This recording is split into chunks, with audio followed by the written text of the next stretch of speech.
السلام علیکم ورحمۃ اللہ وبرکاتہ۔ آج میں آپ لوگوں کو جہیز پہ کچھ بات کرنے جا رہا ہوں۔ جہیز ایک ایسی بیماری ہے جو ہر گھر میں، ہر گاؤں میں، ہر محلے میں پھیلتی چلی جا رہی ہے۔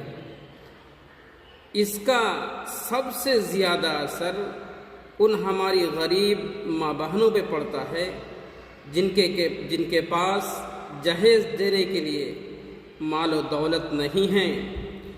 ویسی ہماری مائیں، بہنیں، بہو، بیٹیاں گھر میں جوان ہو کے بیٹھی ہوئی ہیں مگر شادی ان کی نہیں ہو پا رہی ہے۔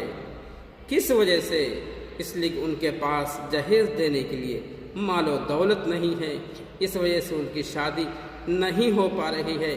میرے دوستو، ایسے گناہوں سے اپنے آپ کو بچائیے، اپنی نسل کو بچائیے اور ایک ابھیان، ایک ماحول پیدا کیجیے جس سے کہ لوگ جہیز کیا چیز ہے، کتنی خراب بیماری ہے، کتنی گندی چیز ہے، ان سے لوگ پرہیز کریں، ان سے بچیں۔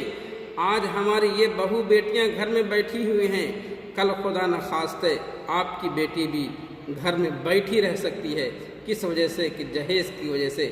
آج آپ کے پاس ہے، کل آپ کے پاس نہیں ہوگا، کیا کریں گے؟ بھیک مانگیں گے؟ کیا کریں گے؟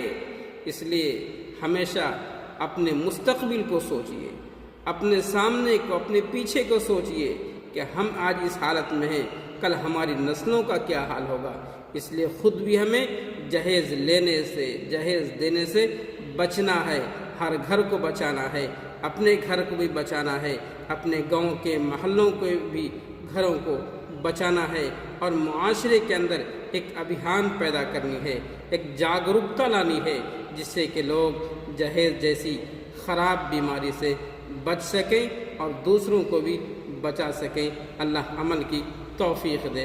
السلام علیکم ورحمۃ اللہ وبرکاتہ۔